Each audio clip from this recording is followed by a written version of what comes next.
Hi friends, Sunday காலையில் vegetables கொஞ்சம் வாங்கிட்டு வந்தாச்சு.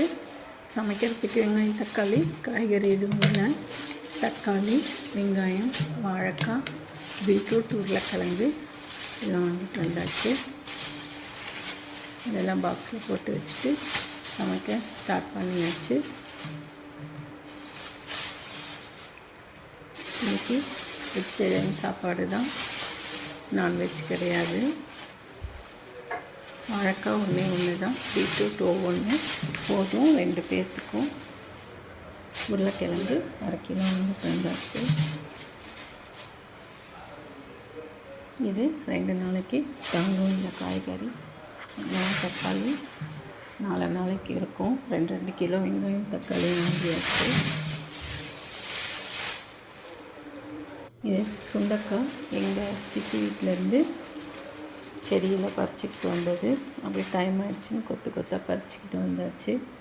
சுண்டைக்காய் காரக்குழம்பு எனக்கு ரொம்ப பிடிக்கும். இது என்றைக்கு செய்கிறதுன்னு தெரியல, வச்சுருக்கேன். மதியம் சாதம், தயிர், வாழைக்காய் பொரியல் வச்சாச்சு, ரசம். இதுதாங்க இன்றைக்கி சிம்பிளான நைட்டு காலையில் செஞ்சு. சக்கரை பொங்கல் கொஞ்சம் இருக்குது, எல்லாம் சேர்த்து சாப்பிட்டு காலி பண்ண வேண்டியது தான். இன்றைக்கி கோயிலுக்கு போயிருந்தோம்.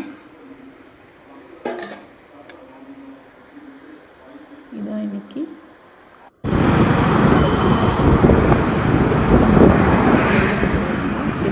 முருகன் கோயிலுக்கு போயிட்டு ஏற்கனவே வீடியோ போட்டிருந்தேன்.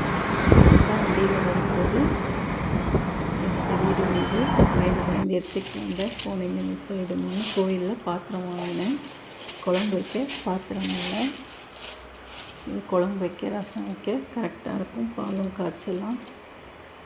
எனக்கு எங்கே போனாலும் பாத்திரம் வாங்குகிற பழக்கம் இருக்குது. இது நல்லா இருந்தது. ஒரு பாத்திரம் கடை போட்டிருந்தாங்க கோவிலாண்ட, வாங்கிட்டு வந்தோம். இந்த பாத்திரம் என்ன விலை இருக்குன்னு கமெண்ட் பண்ணுங்கள். Bye friends.